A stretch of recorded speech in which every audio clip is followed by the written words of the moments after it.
നമസ്കാരം, കൊട്ടാരക്കര മീഡിയയിലേക്ക് സ്വാഗതം. തിരൂരിലെ അക്ഷയ കേന്ദ്രത്തിലെ യന്ത്രം ഹാക്ക് ചെയ്ത് വ്യാജ ആധാർ കാർഡുകൾ നിർമ്മിച്ച സംഭവത്തിൽ പോലീസ് അന്വേഷണം ആരംഭിച്ചു. സൈബർ ക്രൈം വിഭാഗമാണ് അന്വേഷണം നടത്തുന്നത്.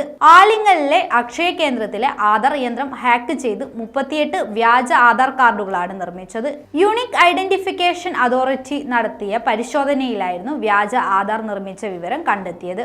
വൻ സുരക്ഷയിലാണ് ആധാർ എൻറോൾമെന്റ് നടക്കുന്നതെന്നിരിക്കെ ഏറെ ആസൂത്രിതമായ അക്ഷയ കേന്ദ്രത്തിൽ ഹാക്കിംഗ് നടന്നിരിക്കുന്നതെന്നാണ് കണ്ടെത്തൽ.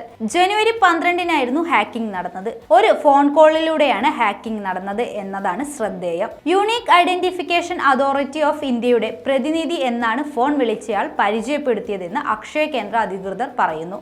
ആധാർ മെഷീൻ 10,000 എൻറോൾമെന്റ് പൂർത്തിയാക്കിയതിനാൽ വേരിഫിക്കേഷൻ ആവശ്യമാണെന്നാണ് ഇയാൾ പറഞ്ഞത്. തുടർന്ന് കമ്പ്യൂട്ടറിൽ എനിഡെസ്ക് എന്ന സോഫ്റ്റ്വെയർ കണക്ട് ചെയ്യാൻ നിർദ്ദേശിച്ചു. ഒരാളുടെ എൻറോൾമെന്റ് ചെയ്യാൻ ആവശ്യപ്പെടുകയും ചെയ്തു.